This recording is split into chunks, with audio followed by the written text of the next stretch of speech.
I think it's confirmed by science that Leonardo DiCaprio suffered more mortal wounds in this movie than the birthdays his girlfriend has celebrated. Welcome to the Lost in the Frame podcast. I'm your host, Tachi. I'm your host, Malik. I'm your host, Alex. This is our first birthday episode. Oh, wrong sound. I forgot which one was the clap. Maybe it's just a reveal. Whose birthday is it? It's mine. It's me. T-Money, happy Yep. birthday. Thank you. When is Introing your own birthday episode is crazy.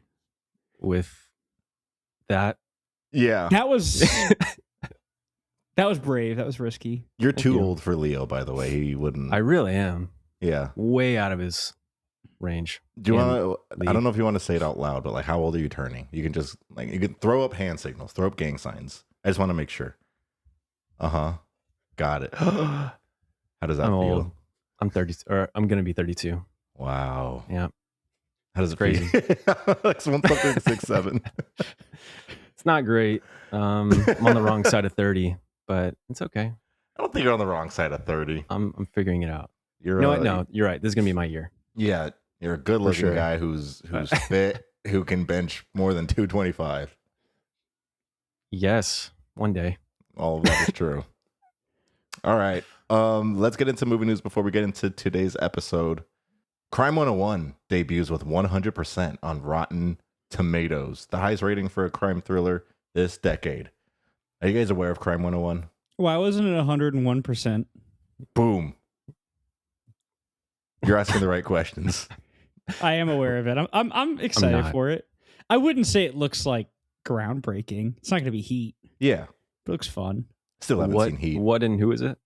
It's a new crime thriller that's apparently at 100% on Rotten Tomatoes. Okay. It's starring Chris Hemsworth, Monica Barbaro, Barry Keoghan, Halle Berry, and Mark Ruffalo. A Los Angeles detective pursues an elusive thief who teams up with an insurance broker for one last heist. Ooh. Okay. What'd they do? Raise my rates again? Boom. Who's the director? This is directed by Bart Layton, who's done hit movies such as American Animals from 2018, The Never heard of it. Imposter from 2012, and The Deepest Breath in 2023. I haven't heard of any of those. I don't know Who's- this guy at all. Is there like a high profile writer on here, or I have no idea. what's going on? I wonder when this happens, when you get a director that has a couple features that Mm-hmm. they're not starring anybody. I don't know. And then their third or fourth is just stacked with A-list celebrities. Like, Right. Money laundering. you think so? Wake up, sheeple. He's got a BAFTA award for outstanding debut by British. Oh, he's British. That explains it. Yeah, there we go. Loop You what, closed. mate? Loop closed. Ain't it? I mean, I'll watch it, I guess. Yeah, I'll watch it. Seems like it'd be a fun time. I think I've seen a trailer It's once. a pretty good cast. Yeah, I like the cast, so we'll see how that is. We've got a new look at the Spider Noir series coming soon to Prime Video. I put this here because I wanted to get. I don't know, like, what you guys think about this. I think it's fine. They I can do hope- this. I think it'll be fun. I think it'll be fun. I hope Nick Cage plays the character like his character in Bad Lieutenant Port of Call, New Orleans. Just over the top. Insane. How? Oh, I would like to see that. It's interesting that they're doing this. From the screenshots that I've seen and like the first look images, the suit just gives me like cosplay. But everything else about it, I'm intrigued. What if it's actually Yeah. like good? I'll watch it because it's Nick Cage. For sure. Just a straight up noir movie, but for some reason it's starring Spider-Man. They are gonna have the option to watch it like in black and white. Like they shot it for black and white, and then you can also watch it in color on I like Prime. that. But they shot it for black and white. Yeah, I'll watch it in black and white then. Yeah, Yeah, which is pretty cool. Same. Who wants to take the next piece of news? I'll take it. The Mummy 4 will release on May 19th, 2028 in theaters. Brendan Fraser and Rachel Weisz are now officially set to return. Matt Bettinelli-Olpin and Tyler Gillette from Scream 5 are set to direct. Do we like Scream 5? I haven't seen it. No. We're done with Okay, so Scream. it's a movie we don't want, made by people we don't want. Yeah, basically. Cool. Well, hope they get a fat check. We'll see. I guess. I wanted to put this one. El Paso has 2 Alamos, and they've had them for a few years now. They're losing both of them. Why? Brother, they lost airspace this morning. They have lost a bigger airspace. issue story about. That was what I woke up to, and I was like I woke up in a panic. What happened? They shut down El Paso airspace for. It only lasted a couple hours, but the initial shutdown or suspension was for 10 days. The What? FAA said. The same thing happened in New Orleans today. And I woke up and I was like, do I need to tell my sister to evacuate? Yeah. They said it was for like security reasons to like shut down airspace for 10 whole days. But then they walked it back like an hour and a half, 2 hours later. And they Apparently it was because they thought something was like a drone was flying over the border, but it turned out to be a balloon. Yeah, And that's they what shot they're down saying. a balloon with lasers or something like that. Yeah, it was like supposed to be like Mexican cartel drones had like infiltrated. What? But yeah, like Alex said, That's it was supposedly crazy. just a party balloon. Do you believe it was just a balloon? No, I mean, I think it was aliens. it had to be. things aliens in the balloon. Yeah. I think they found something because 10 days? That's crazy. Could you imagine? That was nuts. Anyway, they're losing their Alamo Draft House. That's for sure. I think they're getting replaced. They were, I don't know if you can, what's the word I'm looking for? Franchise draft houses? You can. You can? Yep. Okay, well, something. Because you know the one that Dallas lost recently? Yeah. I know a guy who knows a guy who ran it, Hmm. and he franchised it, Mm. and it was lost. And now Do you know I what don't do you know what it turned into? No idea. I thought when they got bought out, they would just start popping up everywhere. There's one in Boston. Hmm. It's kind of I had a similar thought too, Tachi, but I guess Interesting. these two were like outbid or something. I think they're going to become Flick's brew houses, if Okay. I'm not mistaken. What? Yeah. So like there's still gonna be movie theaters, just no longer in Alamo. What's a Oh. Flicks Brew House? There's a Flick's There's- brew house yeah, here in there's one Round here. Rock. Yeah. Ooh, I live in Round Rock. Shut up, idiot. I've been there once and it was to see Shazam. Wow. So That's a choice. Actually, I heard the first one wasn't that bad. The first one's a good time. the first one is a good time. It was I still the never saw it. actually sorry, it wasn't Shazam. It was worse than that. Because Shazam, Shazam was 2? enjoyable. It Or was Shazam 2. it was Black Adam. Oh, that is worse. Did the hierarchy of superhero movies change? It did. What about the hierarchy of movie theaters? That's, Flick's Brewhouse will take over Alamo Draft House. It literally just sounds like the worst B rip off of Yeah. Alamo. The Hill Country Fair, Yeah. Alamo Draft House. Rest in peace to them. I just saw Marty Supreme there too, at the El Paso one. R.I.P. Maybe Like, you're the reason maybe it that was it my fault. closed because They're- real one- cinema enjoyers weren't intending. One of them was decorated like really cool. So like the Alamo on Lakeline is decorated like Planet of the Apes. Mm. The one in El Paso was like luchador themed. It was That's awesome. fun. It was really. It was like it's actually like the nicest like decorated Alamo that I've seen. Like Damn. more than the ones here. I do love that they all have their own theme. Like Mhm. the Village one is, what is that, like horror Like movies? Yeah, like slashers. Mm. Then you got Mueller, which is, Is it like UFOs? spacey? yeah, I think it's like sci-fi. I and feel like then they could what- do a bit more with that. But then Yeah. they got the South Lamar one, which is like The Shining. And Yes. there's like the button you can press, and like the hallway fills with blood. Yeah, that one has a huge mural on the side too. That they Yeah. figured out. Yeah. It's cool. Yeah, they got the stuff figured out with Southmore. That used to be my least favorite Alamo because they had the benches. Hmm. Do y'all remember before we had like the individual like Yeah, seats? Like it back was in just the the day. long. Oh my god! And it was you either had to duck under to escape or like go through the entire row, and it was like super tight because of the bench. Mm. So I used to hate going to South Lamar, and then they changed it, and I'm like, all right, we're good now. Nice. So, last piece of news: The Revenant. Actually, what we're covering today is going to be returning to theaters February 26th and March 1st, exclusively in IMAX. So What hopefully, timing? following this episode, you guys will go check it out. Yep, we're going to discuss The Revenant. If you like our discussion, go watch it in theaters. I think I would go back to go watch this in theaters, honestly. I feel like Tie that'd be a good breaks. time. Yeah, I agree. We're also Yeah, going to discuss bears. Bears. We're going to have a bear discussion. So following our ape discussion, the ape episode, we're going to have a bear discussion. A bear discussion. Tachi, Yeah, this is your themed birthday episode, it sure is. and you were able to pick a movie for us to talk about and review, and you chose The Revenant. I did. Why? So I actually kind of went over the reasoning last episode, which was that it was basically the first movie that just made me kind of feel inspired once it was over. And I don't know, I just kind of wanted to revisit this movie and see if I had a similar feeling once it was Mhm. over. And I don't know, I just have really good memories from it. And I know that it had been a long time for you guys, / you haven't even seen it. So just wanted to go for that because it was meaningful to me. What did this movie inspire you to do? Like, yeah, what were those feelings that you had after? Was it It was- revenge?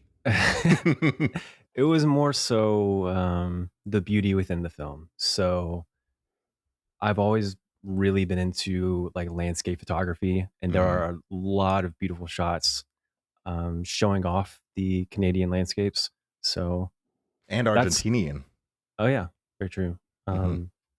Yeah, that's really what I mean by inspired. It's just like so many times I'm just like in awe of nature's beauty, and I know that was an emphasis from the direction and cinematography, Hmm. and it really shines through. Awesome. Yeah. Well, I'm excited to talk about this with you guys. I've seen this. When did this movie release? 2015? Yeah, I haven't seen it since 2015, so we'll call it a solid 10 years. same. So And I've it's- never seen it.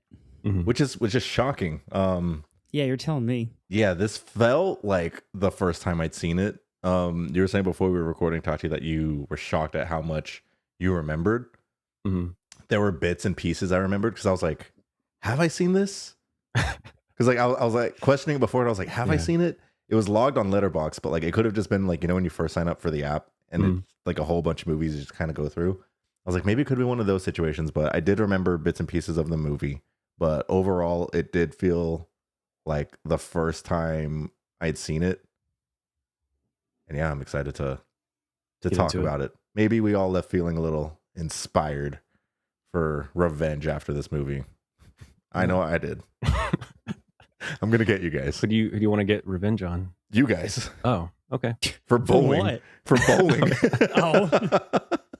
The whole time I'm like, literally Alex and Tachi when we were bowling.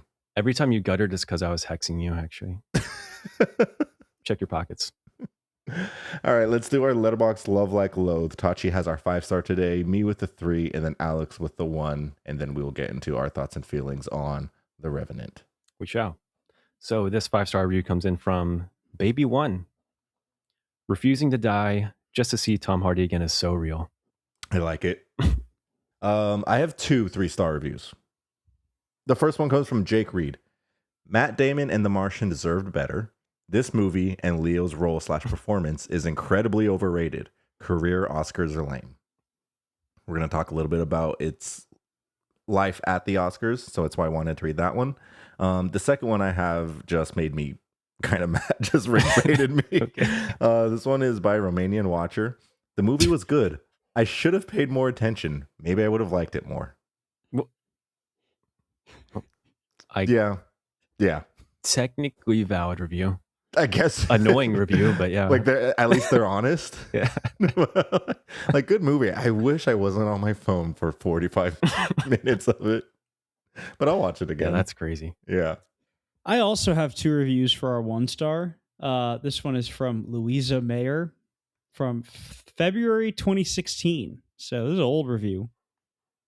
Almost God, if we were recording 2 days from now, this would be a Oh, wow. 10-year-old review. A Damn. happy anniversary. Wait, what was the date? February 13th? Yeah. That's Tachi's birthday.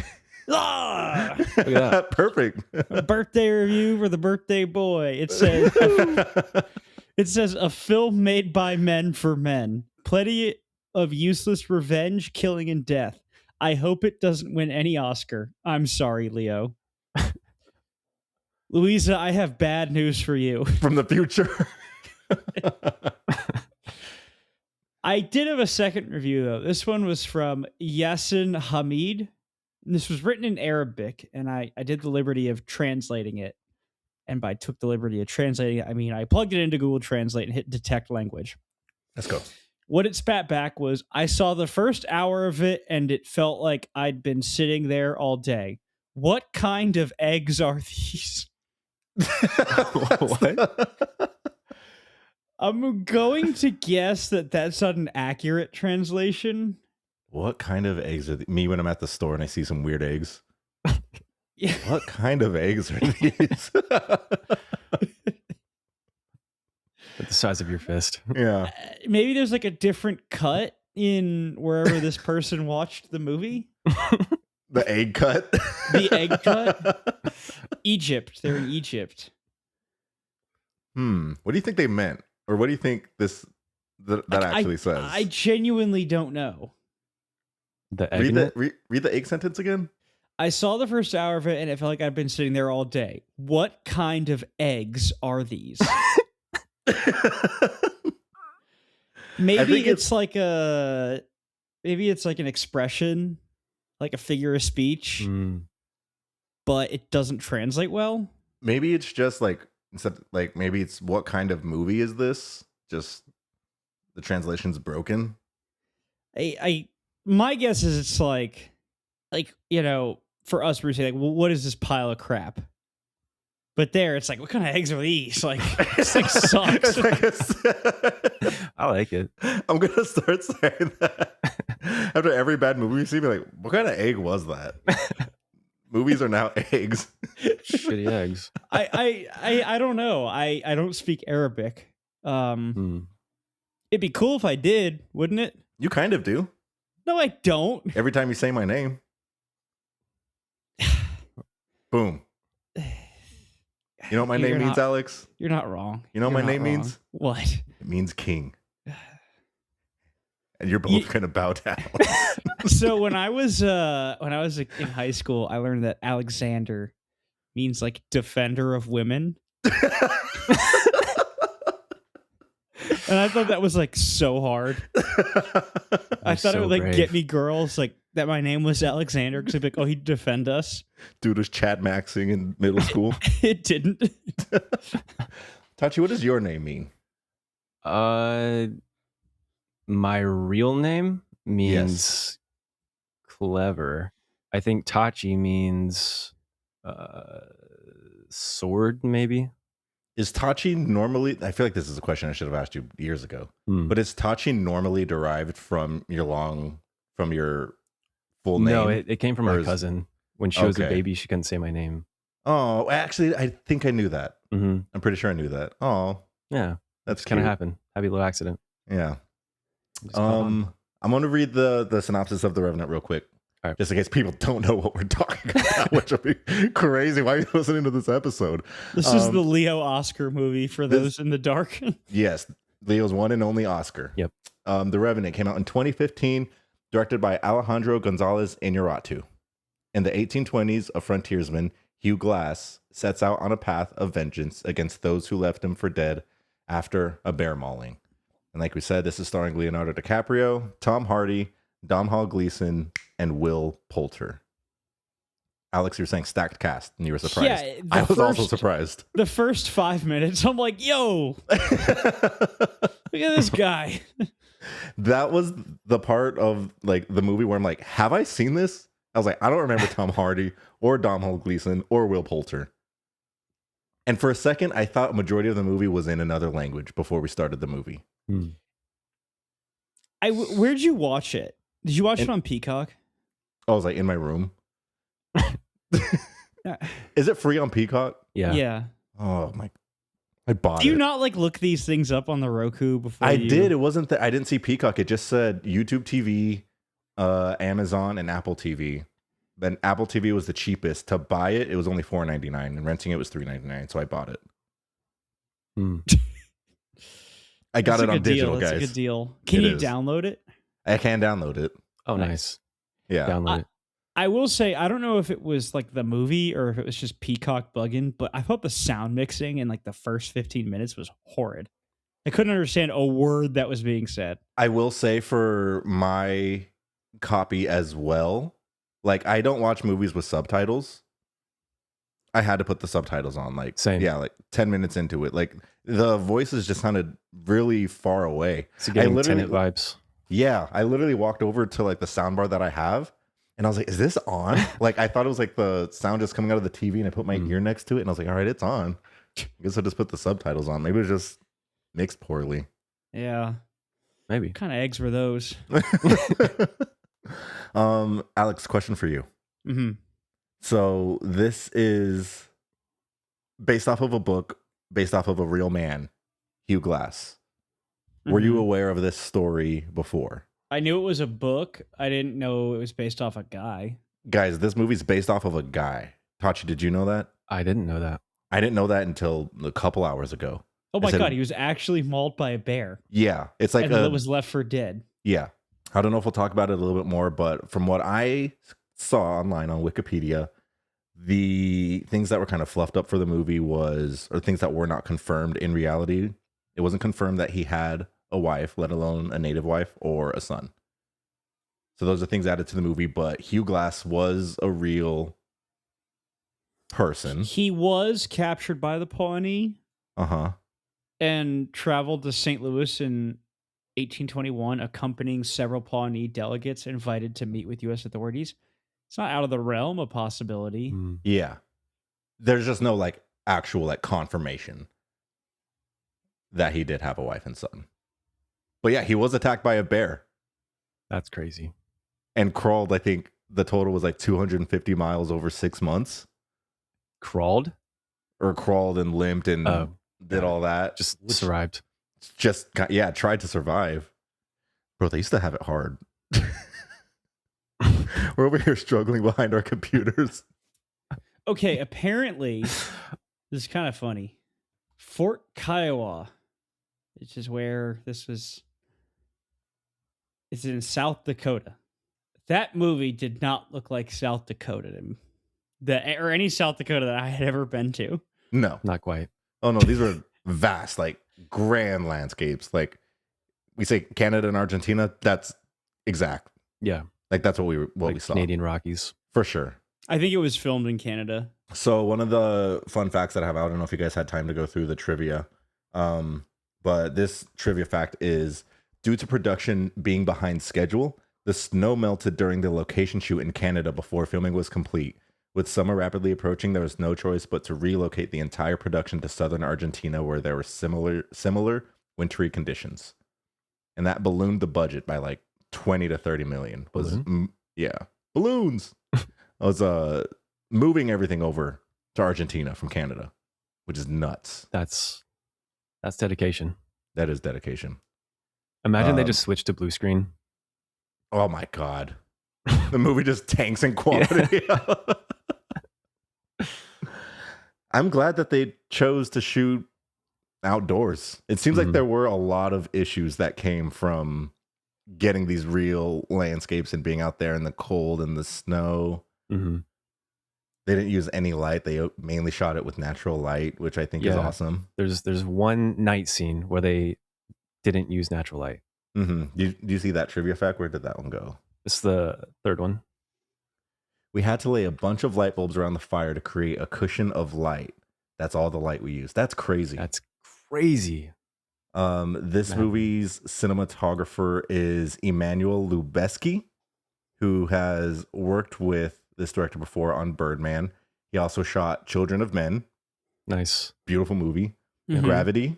Is that Sandra Bullock space movie? Yeah. Yep. Yes. That's the Sandra Bullock space movie. Y tu mama también. Goated movie. Mhm. Burn After Reading. And The Cat in the Hat. Hmm. Interesting. Oh my god, Alex, he shot the that Song to Song movie. Really? Yeah, you're the one That's who told me about that one, right? Yeah, And it's like bad. You have seen that movie, I know I've seen it.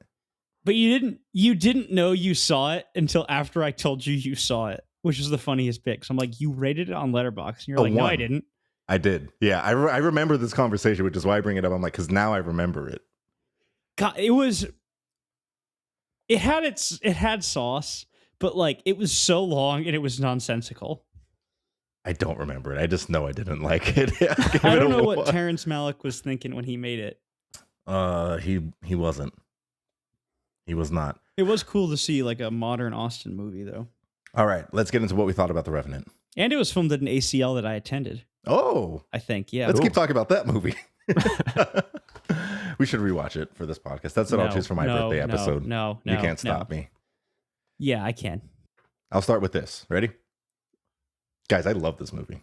Hell yeah. Holy shit. So I gave this a 4 on Letterboxd whenever I had originally watched it. Mm-hmm. Will that change? I don't know. But you loved it. But I did love this movie. Sick. It's so good. I'm so glad. I was so shocked at how like violent this movie is. I completely forgot.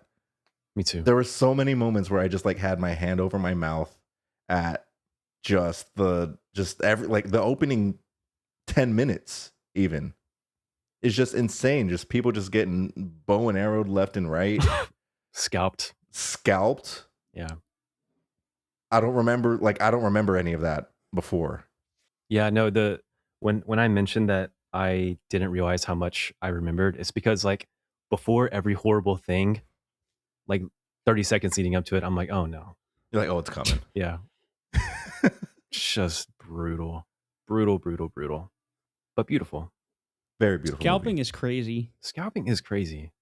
Why would you do that to somebody? Because you want their scalp. I don't think do they keep it? Yeah, they would. Oh. And then on the flip side, that's how you would like. Have you guys read the book Blood Meridian? No. By Cormac McCarthy? Okay. So like there were bands of like army troops that would go into the frontier and kill natives, and they would bring back their scalps as proof for money. Wow. It's fucked up. And that's what that book's about. That's insane. Yeah. Could you imagine? Ugh. Oh, we don't have to talk about it. Alex, what did you think of this movie? Yeah, I liked it. I thought it was a good time. No, I mean, I love Westerns. I think I'm the biggest Western lover on this podcast. And I don't think there's a lot of Westerns that really use like the winter. I mean, the one off the top of my head I can think of is The Great Silence. And that takes place in like the frozen winter. And then McCabe and Miss Miller. So this one I think is more modern in the sense. Magnificent or does Hateful Eight count? Hateful Eight counts. Hateful Eight counts. That's Okay. what I was gonna say. Not Magnificent Seven. Wrong number. Yeah, but there aren't many. I mean, like those are the 3 off the top of my head, and I'm drawing a blank on anything else. I've seen a lot of Westerns. I'm sure there's more out there. So if someone replies like, "Oh, you forgot about, Sergio Corbucci's Snow Gun Killer," like, yeah, I know I did. Like, how could you forget Snow Gun Killer? It's the one that started them all. But it's a seldom used setting for such an iconic genre. And I mean, it was so brutal, and I think it adds to the brutality of where that genre can go. I mean, because like when it gets cold in Texas, we get like, oh, it's chilly. I'm gonna go get some hot chocolate, some coffee, and bundle up and watch a movie. Back then, you'd just be like fighting for your life, like Literally. genuinely, literally. And especially with like the outlaw genre, frontiersmen, you wouldn't be doing that in a cabin. No. You'd be doing it outside. I mean, we all love the Outdoor Boys on YouTube, but like that was just people's lives. Which is crazy. And it's like, so this is set in the 1820s. Yeah. Like in the grand scheme of things, that's not that long ago. No. Like at all. Right. Like we were almost there. There are parts of the world that are still like that. Yeah, that was so close to being us. I'm not made for that. I like watching the Outdoor Boys, and after their videos, I'm like, you know what? I could do that. but I know in practice, I don't think I'm You could built for do it. that. Tachi, do think you remember you- that one time we tried to go camping? Try to go camping. Oh, Where? guys, we got to do a group camping trip. Oh, that would actually be a lot of fun. Yeah, We pretty sick. Taji and I had an idea to go camping and burn it, and it didn't work out. And then I don't think we wanted to sleep outside or something. Like we just didn't. We didn't have like the right gear, and Did so we we just even went have to a a Best. tent? I don't think so. Oh my god! So we went to a Best Western, and that was I do remember that. In Yeah. Burn It, Yeah. what'd you do? Like, oh, We went to a lake. We went to a lake. We did was it like some, Inks Lake? yeah, Inks Yeah. Lake, and then did some hiking. Mhm. Looked at the stars because I think it's a dark sky in Burn It, if I'm Think not so. mistaken. Yeah. I think that was like the main reason that we went. It's not the darkest sky, but It's not the darkest sky. I don't know what the darkest sky in Texas is. I've been out Big to I've been out in the Big Bend area. It's Okay. Big Bend. Although crazy story, I've been to Big Bend one time. It was a full moon. We didn't see anything because That the moon sucks. was that Damn. bright. Yeah, that sucks. I'd be pissed. But I would I feel like you have to like plan that to make sure that you're out there with the new moon. I was in Milano, Texas last weekend for a birthday, and we did some stargazing, and it was crazy. Just hour and 30 outside of Austin, how much you could see and for how little light pollution there was. I mean, your constellations are crazy. They are. I had this thought earlier when we were talking about when we started talking about the movie with the languages. Languages are crazy. Yeah. Mhm. Like the concept of languages just blows my mind. Why didn't we just all pick one? For real. Some guy tried to make that. It was Esperanto. It was going to be the universal language. That was the name of it, Esperanto. Yeah, Esperanto. And Sounds like it'd It's be like fu- Simlish. yeah, it sounds made up because it's literally made up. It was made up by some Everything's linguist. He's like, oh, this is going to go crazy. You say everything's made up? Yeah. There's this new language out that's supposed to be nuts. Did it work? No, it didn't Oh, work. And darn. it's funny because someone on like r/travel on Reddit was like, I think I want to go to live in China. I'm fluent in Esperanto. Will that help me get by? And all the comments were like, do you know how much time you wasted getting fluent in Esperanto? I might have to look into this. It's I'll report back soon. yeah. We're gonna do a whole episode only in Esperanto. It was Well- created in 1887. Yeah, we're opening up niches you've never even heard of. Niches you don't even want. But on the topic of language, I mean, it kind of shows up in the movie a little bit, but like the indigenous cultures of America, a lot of them had different languages. Mhm. Like the Pawnee language used in the movie is nowhere. I don't think it's anywhere close to being the same as like the Dene languages of the Four Corners area. It's really interesting. But they're not that far apart. Yeah. Right? I mean, I guess physically they're not far apart, but those tribes rarely, I don't think, ever interacted. And there was some migration over the years, but there are language groups. Like there are languages that are clearly derived from each other in America. Mhm.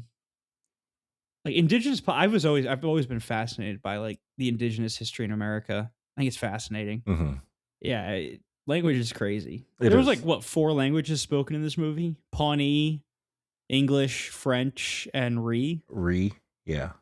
Was that the tribe started with an A? Ara Ar- something. Arikari? Or is that something else? Arikat. Arakara. Arakara. Arakari is Harakari, Yeah, which is Arakari. the suicide thing. I was about to say, I was like, that feels like something else. Let's get into what works for us in this movie. This movie's beautiful. Tachi, you were right. It's so gorgeous. It's shot insanely well. I love the landscape shots. Me too. Like, I love that this was shot on location. I love that they use natural light. The movement of the camera is so fluid. Like right off the bat with Leo's introduction, it's a downward shot looking at the river, like moving up the river, and it's so smooth, and like the camera's like slowly panning up to see the rest of the forest, and then it kind of turns to the right to see the hunters walking. Mm. And as soon as like Leo comes into frame, I notice like the camera just like it gets like shaky. Like it's like walking with them. Like it goes from this like fluid motion of the river to just this slight shake with the hunters. And that just like did not stop. Like that visual language just did not stop for the entire movie. There's a lot of one shots, and they're done. It's awesome. So well. It's so cool. It's so cool. I was eating it up. Yeah. Same. And this is early on in the movie, so I feel it's fine to talk about it now. But I wanted to talk about the bear attack. Yeah. I remember from the marketing of this movie, I thought the whole movie was going to be just bears. I remember that too, thinking it was like Leo versus the bears. Yeah. like they just kept coming from like left and right, and he was gonna have to just fend off the bears. Possibly thousands of bears. Thankfully, it was just one bear, but that one bear was enough to fuck him up. Yeah. Oh, how did they do it? I gotta watch some behind the scenes with it, because speaking of like one shots, most of this bear attack is one shot, or quote unquote, one shot. At least made it to look like it's one, but him getting thrashed around and tossed and thrown. Like, what did they use? So I do have some insight on this. I looked it up beforehand. Okay.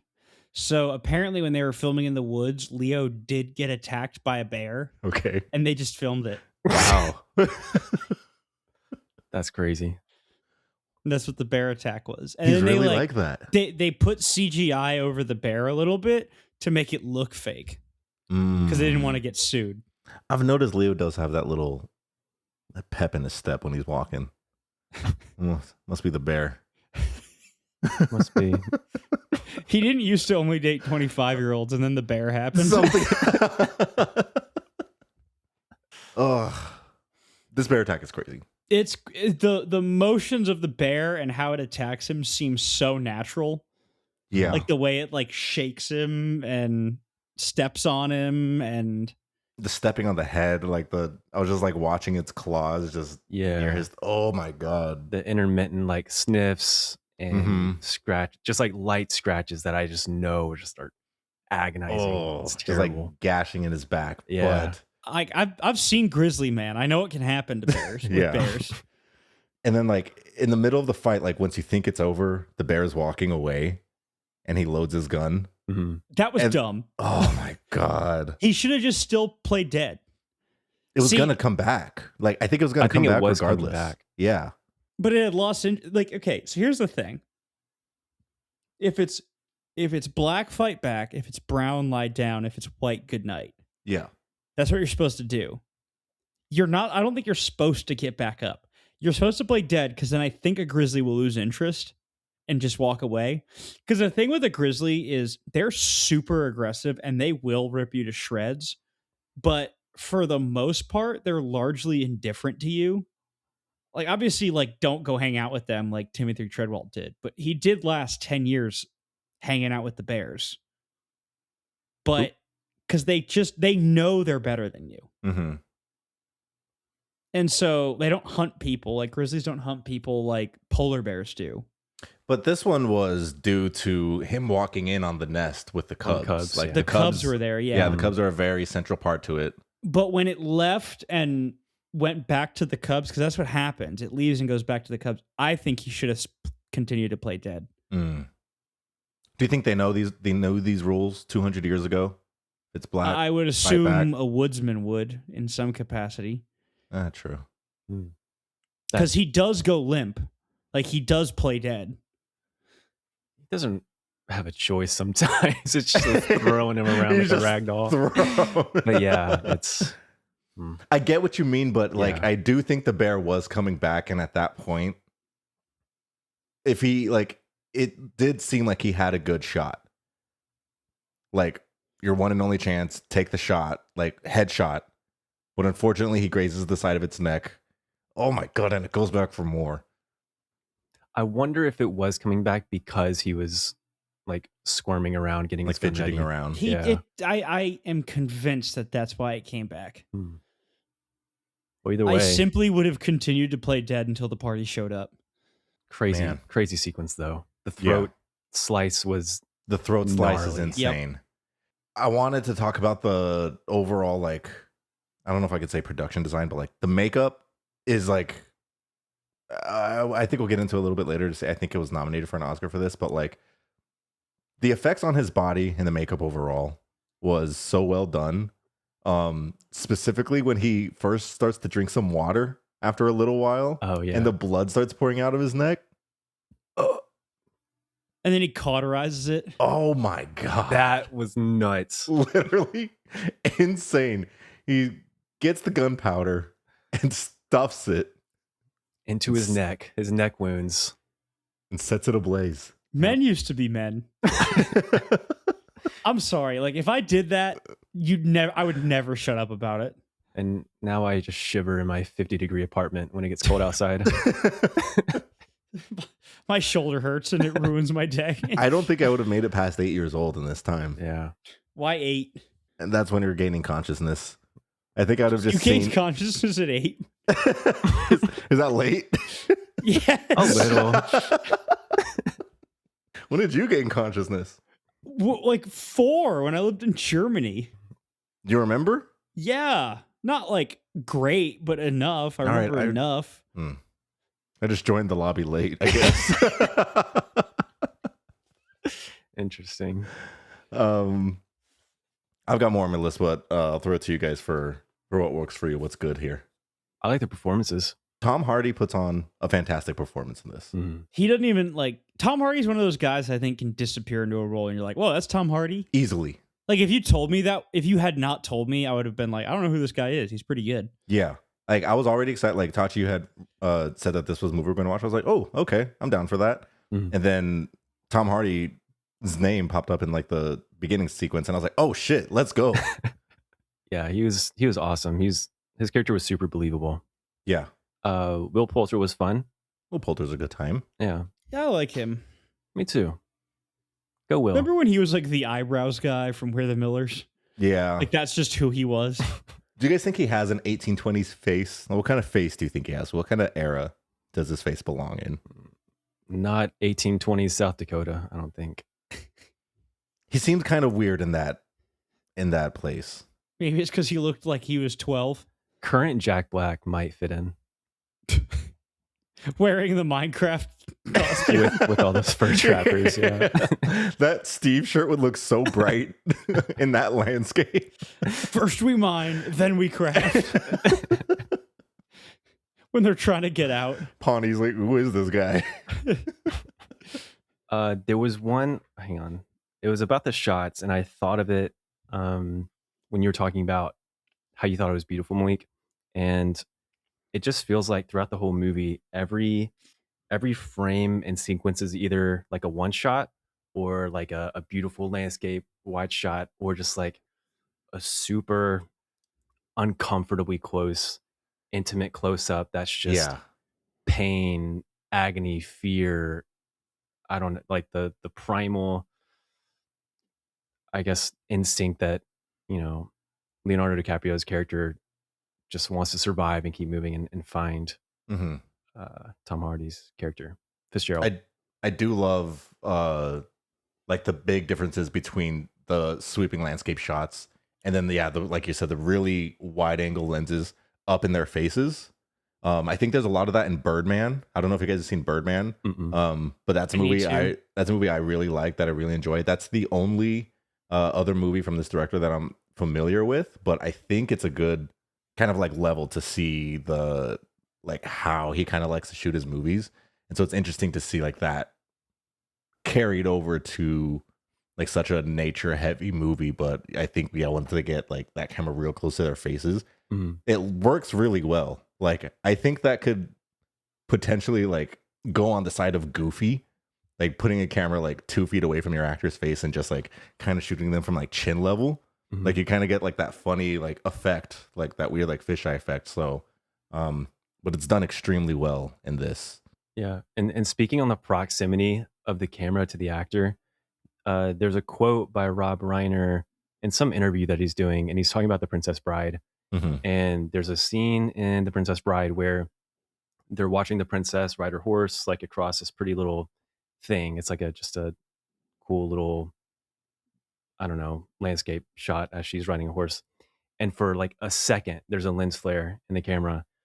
And in this movie, a couple times the actor's breath hits the camera. Yeah. And his point is just that he didn't like that the lens flare showed up in the movie because then it takes the audience out of like the world of the movie. So I'm wondering if you guys either like notice that or think about that when things like that happen directly with the camera. J.J. Abrams would like to have a conversation about He the lens would. flare. Um, Alex, if you have something to say, go for it. But I've got something too. I don't know. I feel like it can be done tastefully. Like there was a scene where the blood kind of hit the camera, and I'm like, ooh, Mm. gritty. But if it keeps happening like over and over again, and say, okay, this is a gimmick. I don't know. It's just one of those things. Like, I think it works if it works, and if it doesn't, it doesn't. Gotcha. But I think it worked for the most part in this movie. Yeah, I think it can get to the point of gimmicky, but there's some movies where it's just like that's like their whole shtick. I'm thinking of like, is it Dread? Is that the movie I'm thinking of? Maybe. DRE. I don't know. Some DD. I think so. Where it's kind of like in the POV, like of the guy, it's like an action like POV movie. Like that's kind of the gimmick, and like that can just kind of feel like a roller coaster right after a while. But I think one of my favorite scenes that I had written down, so I'm glad that you brought this up, was Leo coming out of the grave. That I'm so bad with like the actual character names. I'm just gonna say the actor that Tom Hardy when they initially leave him. Glass and Fitzgerald. Glass and Fitzgerald. When so Glass is coming out of the grave and crawls over to his son because he saw Fitzgerald kill his son. That's the central point of this movie is the revenge of him wanting to. He saw Fitzgerald kill him, and so Leo comes out of the grave, finds his son, and the music is like swelling. I love the soundtrack, the score in this movie. He's telling the son that he's not going to leave him like in the snow, and that's like the first time we see like his breath against the camera lens. But like once we start seeing the breath, the scene immediately cuts and the music kind of fades out, and the scene cuts to just like a drone shot like in the sky, like amongst the clouds and everything, and you can just hear his breathing in the background. Yeah. And I was just like, it took my breath away. Like I was like, this is like beautiful, like that. Absolute cinema. I was, like I was just like, this is why I watch movies. That like I think like that's it. I was like, this is like these are movies. So like I really liked it, seeing his breath against the camera lens. It only happens a couple more times throughout the movie, but that first time, I was just like taken aback. So yes, I'm a fan of that. Okay, cool. Speaking of score, yeah, beautiful score. Oh yeah, so good. Yeah. It felt like it was naturally a part of like the landscape. I already went back today and I was listening to it, and the theme, like his theme, like the Revenant theme, is just like that really, I don't even know how to describe it, but it's like the low notes on like a violin or a cello. It's just like that, like whatever it sounds, and it just kept coming back. And I think that's what sounds like the most like this entire like being one with like nature. It just all flowed together really well. It kept coming back like Glass did. There was one, I want to find the song, but there was one specific song on the score on the when he sees the bison and the wolf. That was kind of like a dreamlike state. Like I don't know what he was seeing in that, but that song, whatever song was playing in that scene, I really enjoyed. Was it Discovering Buffalo? It might have been Discovering Buffalo. That seems like it would be it. Yeah, what do you guys think of the dream sequences? Because they don't really seem like they'd be part of such a grounded, gritty movie. I liked them. With the pyramid of skulls or whatever. Yeah, we got our own bone temple. Yeah. That was nice. A real thing. There are bone temples everywhere with those with eyes to see. Sorry, what was your question one more time? Just what do you think of the dream sequences? Yeah. The dreams. And how it fit into a movie like this. So like once I finished the movie, I think the main thing that stuck with me are like a lot of the dream sequences, especially when it comes to like his wife, like trying to find his son and wanting to find out what that means. I watched this one YouTube video that I think really put like this movie, like once I finished the movie, I was like, holy shit, that was awesome. I loved it. And then I watched this YouTube essay from like 8 years ago talking about how this movie is a ghost story, talking about like the American purgatory. And like once that video finished, I was like, holy shit. That sounds crazy. I absolutely love this movie. So what he in the video is saying about the dream sequences, and I'll link the YouTube video in the show notes, and then I'll send it to you guys so you could watch it. But basically, he feels that the director is like asking the audience not to watch the movie from a literal lens, but like more of a metaphorical lens when you're kind of looking at the director's other works. So like Birdman is really fantastical, and he thinks The Revenant is no different in looking at it through like a fantastical lens. And so that the majority of the movie is Glass in purgatory and his soul being trapped in this middle place and having to be guided through his wife through these trials and tribulations to finally be at rest and have his soul go to that next place. And he kind of just dives deep into like that whole concept, and I really like it, and I think that's a great lens to look at the movie from. So I think the dream sequences, to answer your question, are perfectly placed and make a lot of sense when you're looking at it from that direction. Yeah, that makes the final scene make a lot of sense. Yep. The notes I had on the final scene was him kind of going past the purgatory, like Right. seeing past it, like breaking that fourth wall. Like that fourth wall is this like jail that he's in, basically. And so he sees his wife smile at him, and you can assume that he let the revenge go. That's the final test. She walks away. She walks away, Yeah. and his soul is now at rest. So he can be back with the ones he loves. I like that. I think it's a Hell yeah. beautiful movie. Now I kind of want to rewatch it with that in mind. For sure. Yeah. I want to rewatch, or I want to watch that essay. Yeah, I'll send it to you guys. Very good. Let's talk about Leo pulling an Empire Strikes Back. The horse scene. The horse scene. I think the people in End of Wall would have been punching the air. They were protesting the movie when it came out. Yeah, that was Big crazy. guts. Mm-hmm. Big horse. Big horse. Could you do that if needed? Would you do it, or would you get the ick? If needed, I would do it. Yeah. Yeah. I have to. Yeah.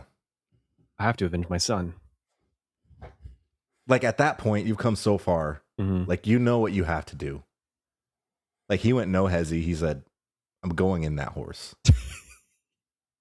He already crawled out of the grave once. Yeah.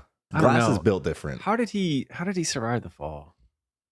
Like I know he He hit the hit a tree. tree, but I mean, That's pretty he's plausible. so battered and broken at that point. It's plausible. Like he didn't break Tachi any just bones. hates spite fueling people. You're not Tachi's all hating about enough. forgiveness. It's like a 75-foot drop, though. Forgiveness never kept someone alive. I He guess was that's right. fueled by hate. Yeah, truly. He really did pull an Empire Strikes Back. Literally. I was listening to I don't even know what this podcast is called. Best Picture? The next best Revenant picture? of the Sith. Yeah. Oh, I like Nice.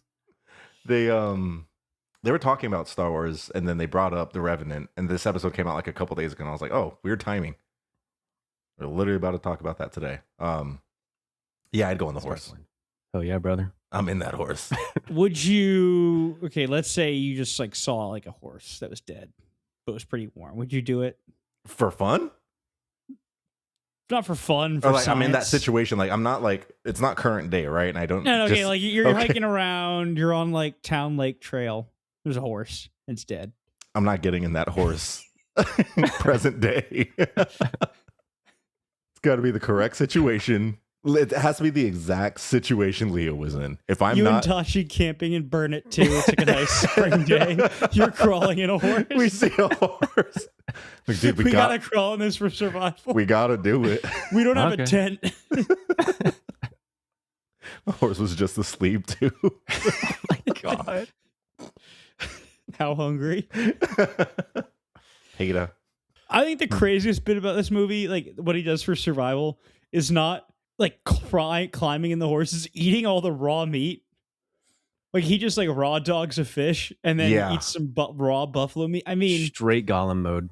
like the raw meat people gotta be going nuts. Liver King probably loves this movie. This is his favorite movie.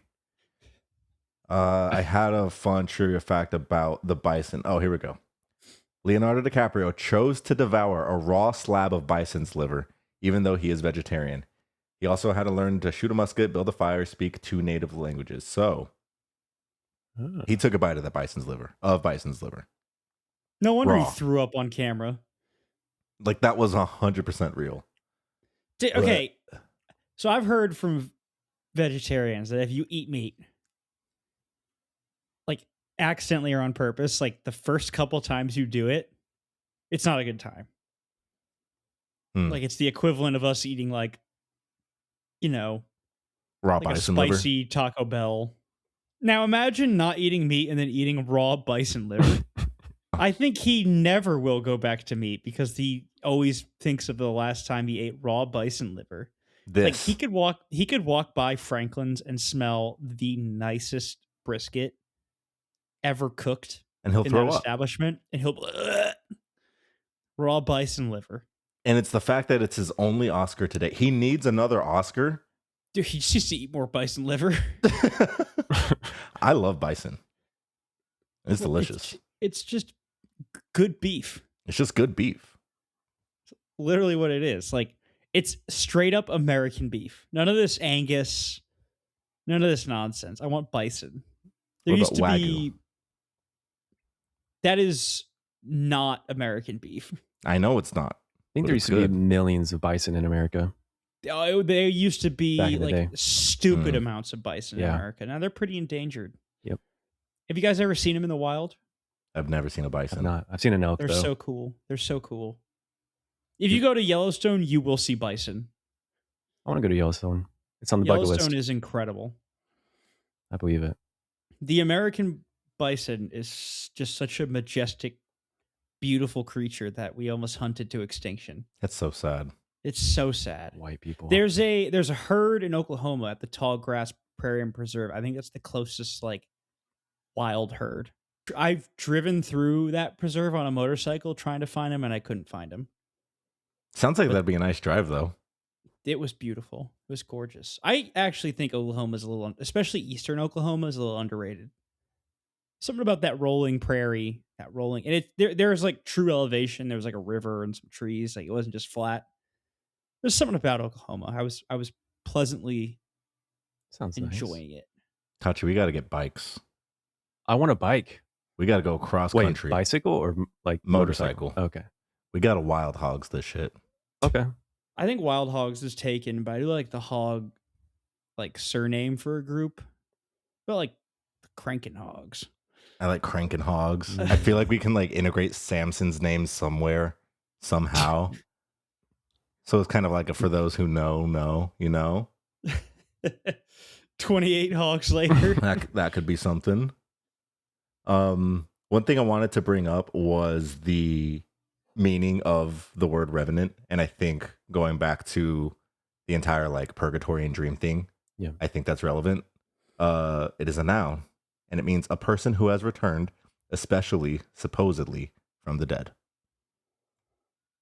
So I think that kind of just lends its hand in the title itself. But anything that doesn't work here in this movie for you guys? Just want to say I also have that Google tab opened up. Let's The go. exact same thing. Let's The go. definition of revenant. Yeah. I didn't have to look it up today. Wow, I looked it he up already yesterday knew. when I watched the movie. He already knew. Okay. I had to look it up when I watched It's the him. movie. Oh, when you watch the movie, okay. I was like, what does this mean? He's, oh, okay. I'm trying to grow my vocabulary. I'm going to use that word like 3 times this month. In what If way? so- Like he was. Like if someone comes back to work from being sick and I'd be like, The Revenant. Hey, I watched The Revenant the other day. I've seen Stranger Things.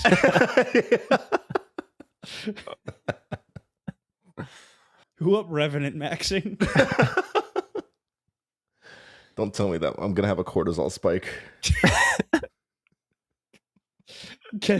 Did Fitzgerald get frame mogged by glass? Bro's literally just maxing for half the movie. Tell me, guys, what does not work for back you? to your question. There's was a little long. Thought it was long. It was long. What is this coming at? 152 minutes? About 2.5 hours? Yeah. Yeah. It's pretty long. I guess some parts of some sequences could be taken out.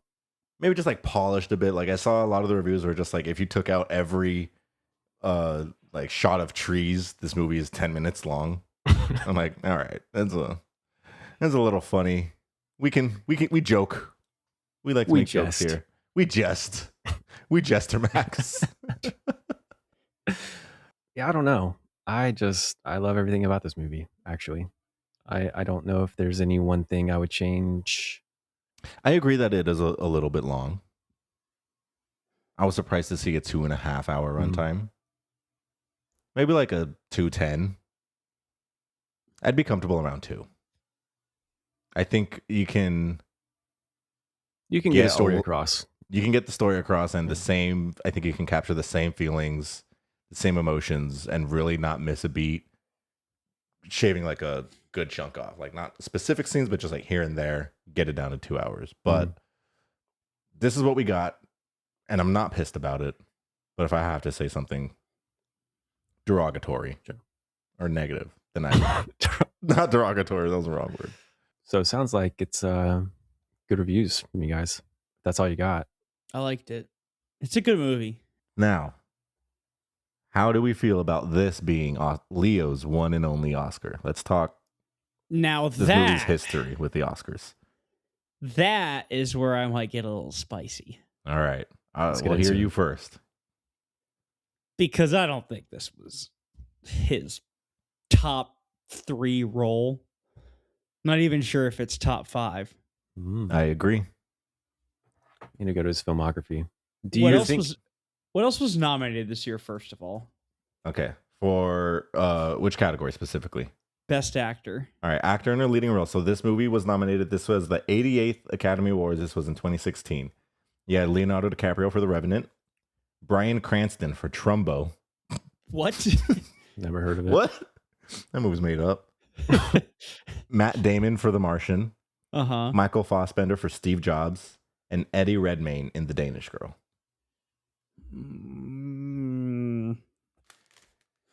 Okay. I don't know what Trumbo is or the Danish Girl. Was Eddie a Danish girl? I guess so. That's neat. I like The Martian a lot, and I like Matt Damon in The Martian. What is Trumbo? It's a biographical drama film about Dalton Trumbo. Who? Yeah, who is that? Okay, here we go. It stars Bryan Cranston, Diane Lane, Helen Mirren, Louis C.K., Elle Fanning, John Goodman, Michael Stuhlbarg, Edward G. Robinson, Dean O'Gorman, and Kirk Douglas.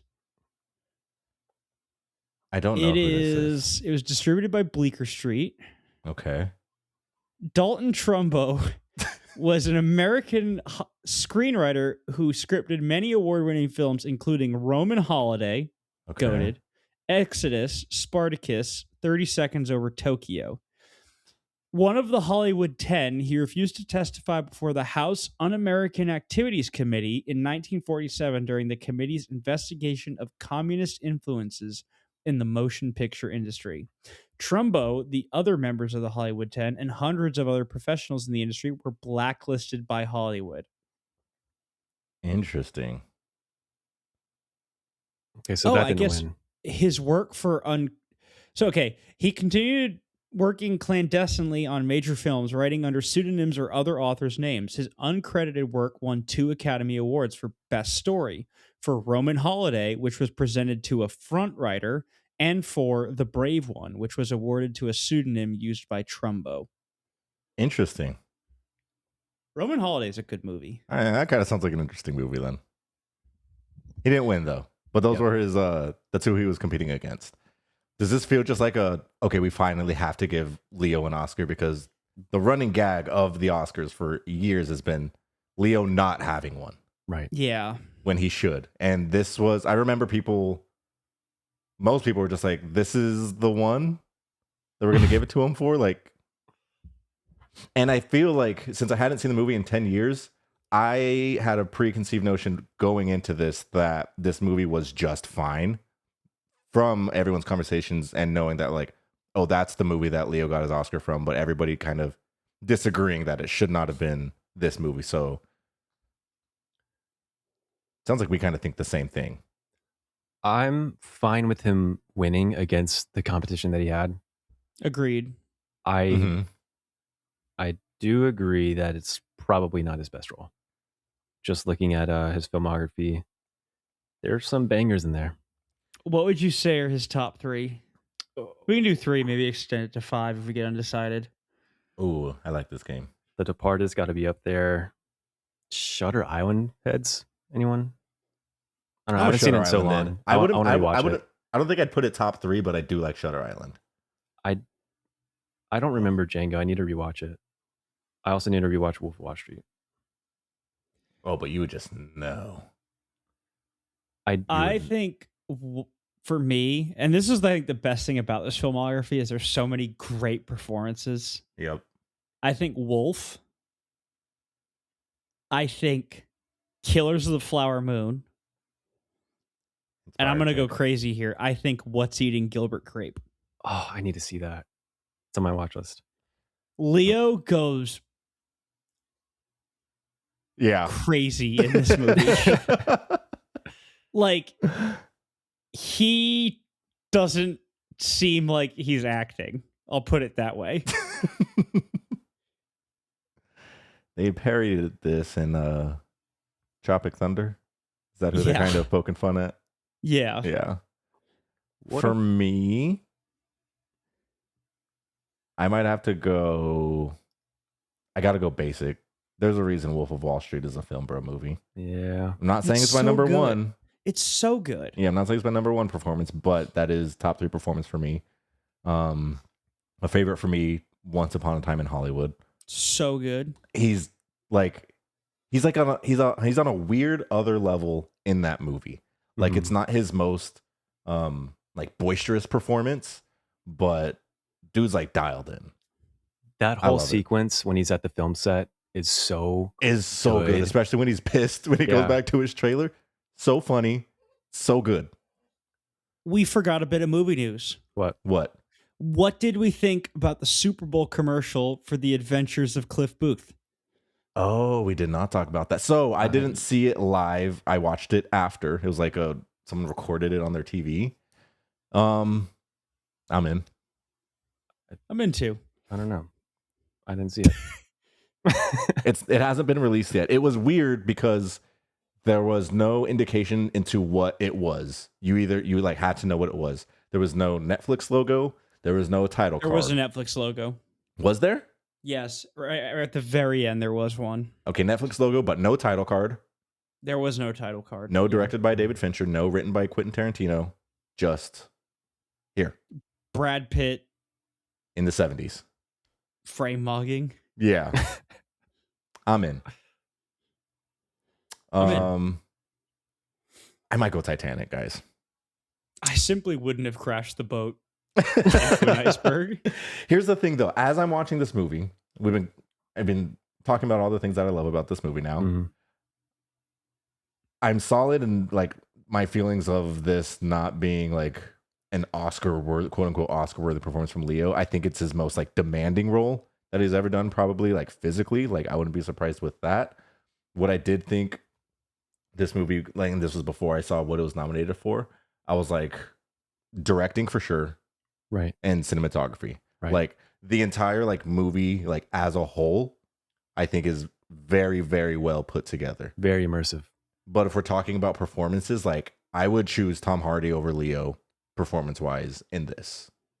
Really, now, Tom Hardy's isn't as like physically demanding, sure. So it's like what really like kind of goes into a category, like is it like the actual like line delivery or is there more physicality with it? I don't know. But like if we're going line delivery performance, yeah, I like Tom Hardy more than Leo. Tom Hardy was sick. So good. He was so good. The other categories this movie was nominated for was Best Picture, Director, Best Actor, Best Supporting Actor, Best Cinematography, Best Editing, Best Makeup, Best Original Score, sound editing, sound mixing. I don't know about that one. Production design, and best visual effects. And it walked away that night with best cinematography, best director, best actor, and that's it. I mean, those are pretty important. Those are 3 big ones. Yeah. Let's see what it was nominated alongside with for best picture for that year. Ready? Spotlight. You guys remember that one? Nope. I haven't seen Spotlight. I have not seen that either. The Big Short, Oh. Bridge of Spies, Brooklyn, Mad Max Fury Road, Mm. The Martian, The Revenant, and Room. I feel like that's kind of a weak year. Yeah. Like it Feels doesn't top-heavy. seem like there's any like one. I mean, granted, I haven't seen like half of them. I don't know But- what Brooklyn is. Yeah, I didn't know half of those. Yeah. Who won? Was it Mad Max? Spotlight. Oh. What is that? Spotlight came out in 2015. It stars Michael Keaton, Mark Ruffalo, and Rachel McAdams. It's about journalists doing an investigation. Ah. Yeah. Okay. It's about how like the Catholic Church pedo scandal got broken That's Mhm. right. Okay. at the Boston Globe. Yep. Yeah. That sounds familiar now. Brooklyn, 2 countries, 2 loves, 1 heart. What? Hmm. In 1950s Ireland and New York, young Ilis Lacey has to choose between 2 men and 2 countries, starring Saoirse Ronan, Domhnall Gleeson, Emery Cohen. And that's it. Wow. So Domhnall Gleeson is in another Best Picture nominee, and Tom Hardy is also in another Best Picture nominee that year. Yep. Wow. Domhnall Gleeson was busy in 2015. I think that was The Force Awakens as well. I think so. Where is he You're now? right. I don't think I've seen him this decade yet. I have. I feel like I have. I don't know. Computer, show me where Domhnall Gleeson is. He's right behind you. Um, Oh, he's in that show, The Paper. He's in the Office spinoff. that's right. He's in Echo Who's- Valley, which was one of Sydney Sweeney's flops this last year. Poor choice. Didn't know that. Oh, he was in Peter Rabbit 2, The Runaway. Oh, cool. Is that the animated rabbit movie? I think it's like hybrid. Like Sonic? Yeah, I think it is actually just like Sonic. Well, maybe he's going through a phase. Well, I hope I'm he's not- Yeah, if you- good. if you need help, just it blink. is. Ew, directed by Will Gluck. What a name. Don't shame him for his directed- name. He also directed Anyone But You and Easy A and Friends with Benefits, and then both Peter Rabbit movies. Okay, we like Will Gluck. I like him. Oh, and then Annie. Like Little Orphan Annie, Yeah. but it looks like it's a modern version. Jamie Foxx is in this movie? Dude, he's just in the weirdest movies.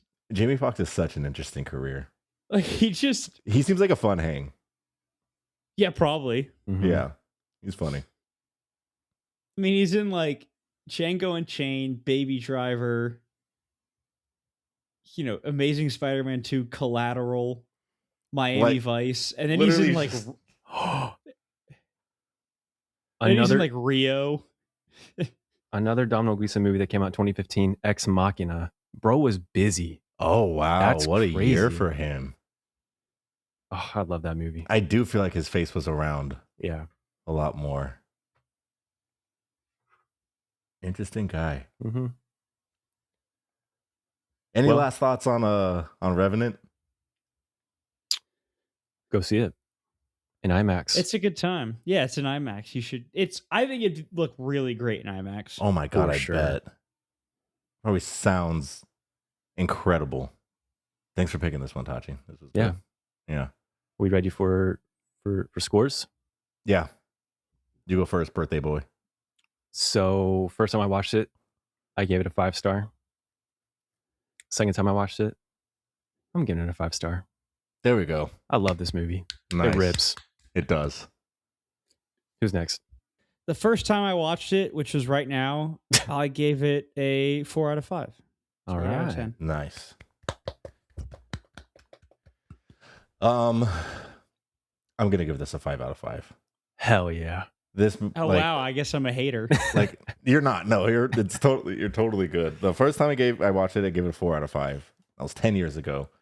Yeah, watching it this time, I think it struck a different chord with me. Mm. And then, like I said, watching that YouTube video and seeing it like through that lens, it just makes sense. Like this movie just clicks. It just makes sense to me. Let's go. I think I really like the idea of a director and writer taking the true story of something extravagant like this and throwing some mystic touches to it and have it be this reflection on life and lost souls and Mother Nature. I think that's just badass and super cool. And it was very well done. Where's the line where that becomes distasteful? Like, could you make like a taking mystic movie about like 9/11?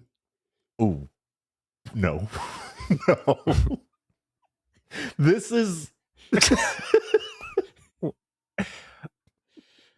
Give me your pitch for this movie right now. What is it? The 9/11 mystic movie? What's the tagline? They found love 1,000 feet in the air.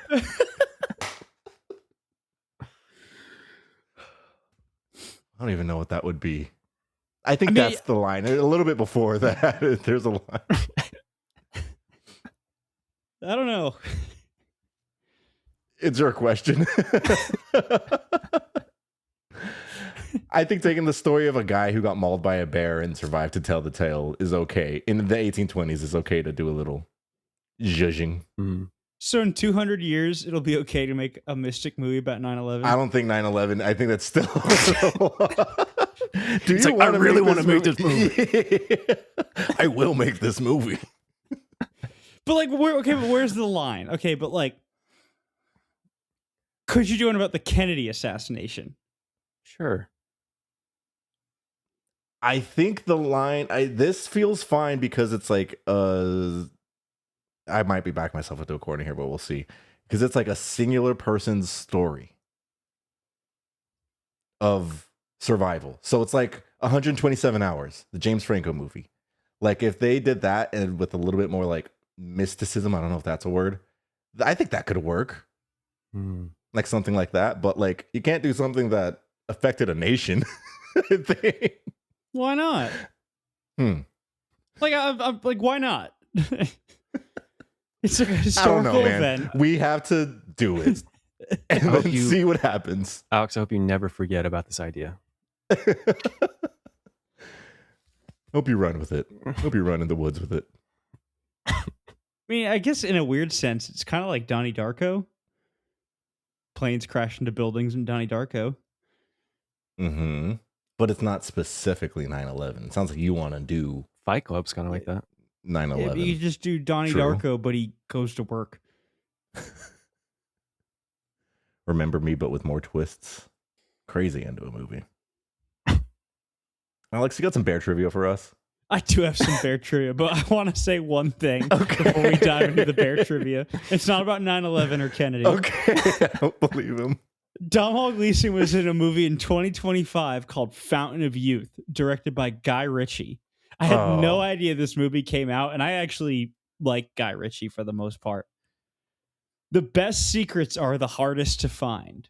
A treasure hunting mastermind assembles a team for a life-changing adventure, but to outwit and outrun threats at every turn, he'll need someone even smarter than he is. His estranged sister. Starring John Krasinski, Natalie Portman, Isa Gonzalez. I always thought there was an L in her name. Domhnall Gleeson. And Stanley Laz Tucci. Alonso, and Stanley Tucci, yeah. What? 2.2 out of 5 on Letterboxd. Beautiful. It's an Apple TV original. Oh. He's in a movie this year Cinema. called The Incomer. So that's... Could be spicy. Looks like we just bought tickets, boys. Oh, speaking of mythic or mystical, there's the synopsis for the incomer. On an Orkney Isle, siblings Isla and Sandy hunt birds and talk to mythical beings while fighting off outsiders. Their lives change when Daniel, an awkward official, arrives to relocate them. Oh, There's our mystical movie. interesting. Anyways, I'll add that to my 2026 list. We do have bear yeah, trivia. bear trivia. Let's do it. Back by popular demand, aka me. That was my bear sound. Bears don't bark; they kind of growl. Oh, Ooh. wow. That was kind of good. Put your mouth around that mic again.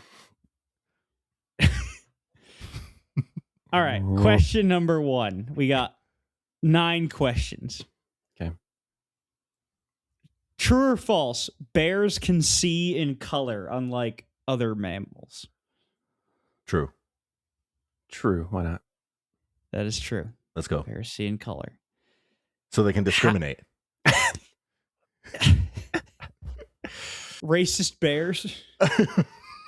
Wait, does that mean Cocaine Bear looked at that thing and was like, look at all this ivory white, and then snorted it?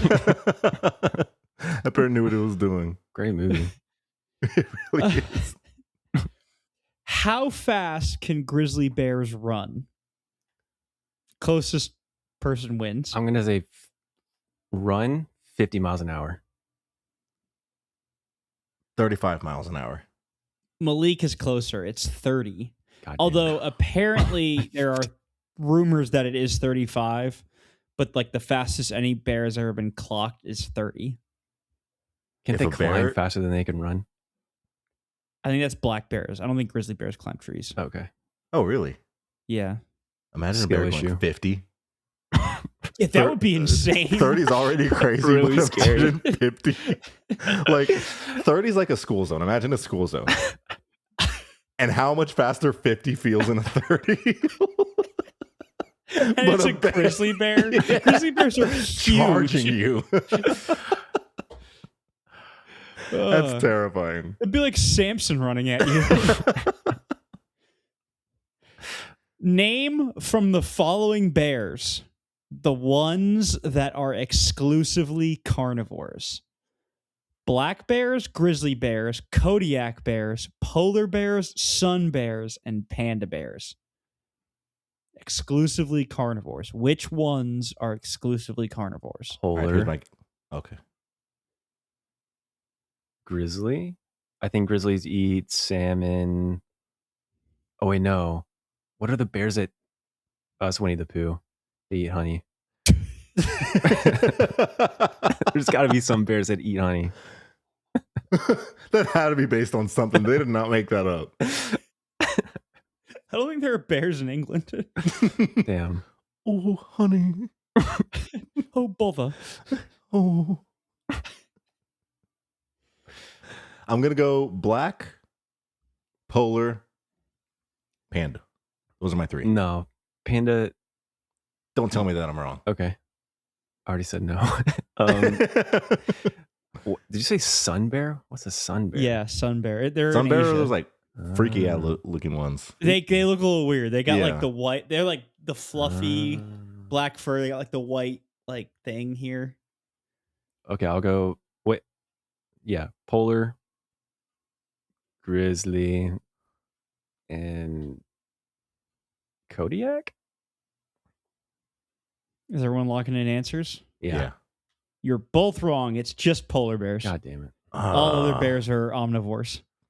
I didn't know there were such things as Kodiak bears. I thought that was just the name of my pancake mix. No, Kodiak bears are the like. It's I think a subtype of grizzly that live on Kodiak Island. Is that where They make look the a lot like pancake grizzly mix? bears, but they're bigger. They're bigger grizzly. They're bigger, meaner grizzly bears.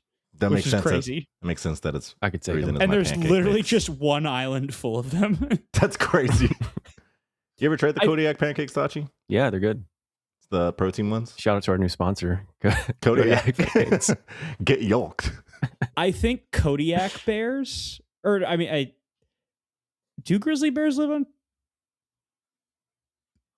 Kodiak Island An Where island is full of Kodiak bears. Island? Yeah. in Alaska? Mm. I'm trying to remember, where did Timothy Treadwell go? Like the Grizzly Man guy.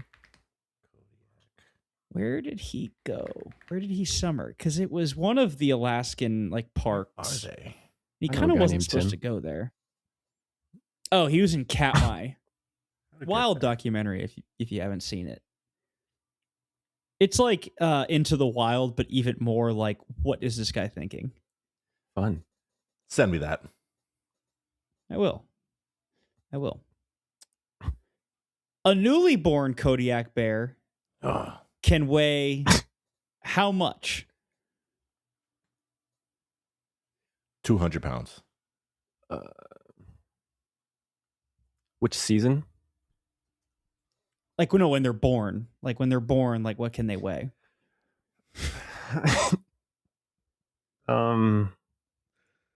A newborn Kodiak bear. I'll say 150. No, 100. No, 125. Locked it in. Apparently, a newborn Kodiak bear typically weighs between 1 to 1.5 pounds at birth. What? Well, you're closest, How Tachi. big, how much do Nailed Kodiak bears weigh in adulthood? A ton. I'll say half a ton, 1,000. They can I weigh thought a up ton to, was. a ton is 2,000. Oh, I thought a ton was 1,000. They can weigh up to 1,500 pounds Jeez. in adulthood. Damn. Talk about a growth spurt. Literally. Me when I'm bulking. on Kodiak pancakes. If human babies grew this much, as adults we would be 6,000 pounds, That's the and we would dream. also be huge. I got to get there. Yeah, give me The that Kodiak gigabulk. diet. Bulk maxing. How did teddy bear come into the lexicon? Theodore Roosevelt. What did he do? He Adopted one. or killed one. I think he saved one, He adopted it. and then he Just to kill stuffed it? it when it died. I'm just kidding. I don't know. Oh, that actually sounds likely. I'm gonna say he adopted it and then killed it, but I know that's not fully the truth. So Tachi's the most right. Whoa. Ooh. Teddy Roosevelt refused to shoot a black bear cub on a hunting trip. And then like a cartoon featured the event, and soon stuffed toy manufacturers started making teddy bears. Propaganda. I had a teddy bear growing up that I named Teddy. I had two. There was TT, who was apparently like my favorite thing when I was a baby, and he is adorable. And Teddy, which was the other one, who was also pretty goated. I know where TT is. I don't know where Teddy is. I still think Teddy's around, like in my parents' house somewhere. That sounds bears kind of be scary. goated? They can. He's like, can bears be goated? Yeah, dude, TT. If I Mom and Dad, can you send a picture of TT because he's adorable? They listen, so they'll send the Yeah, picture. send a picture in the Get me a chat. picture of TT. Yes. On average, how many bear attacks are there in a year in North America? 4. 4 dozen. No. I changed my answer. 2. I'll say 15. Malik, nail on the head. The average is about 1 to 2. Let's go. It's not likely. Leave him alone.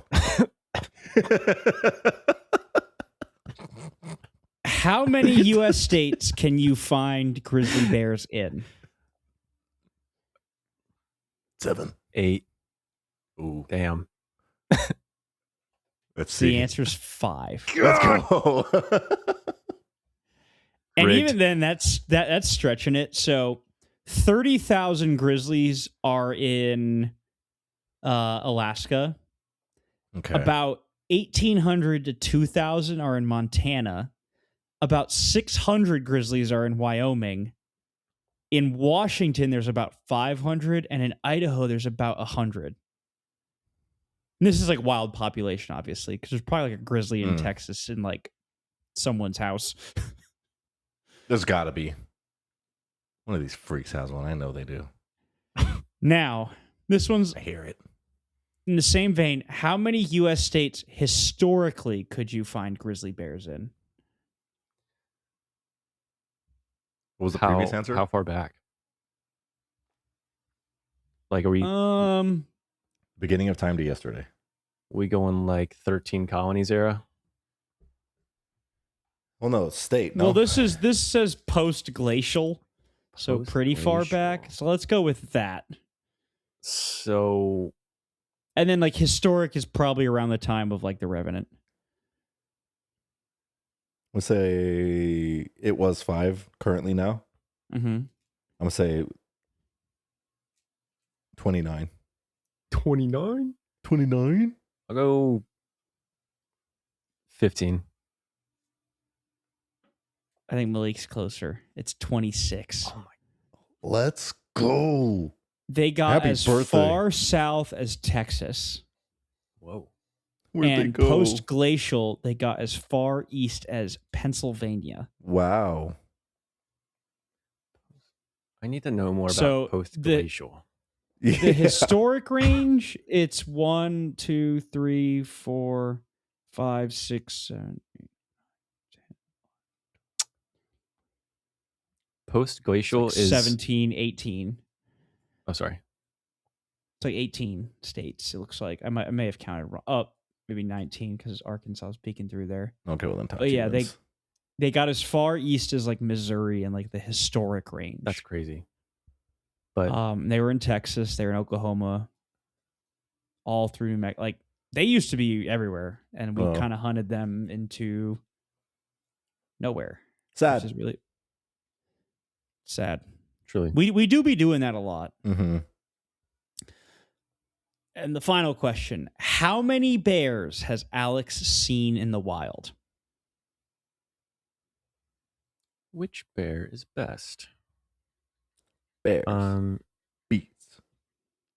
Battlestar Galactica. How many bears or how many types of bears? How, like, just straight bears? All bears. All bears? Do TT and Teddy count? No. Okay. In the wild. You're a wild man. I'll say Yes.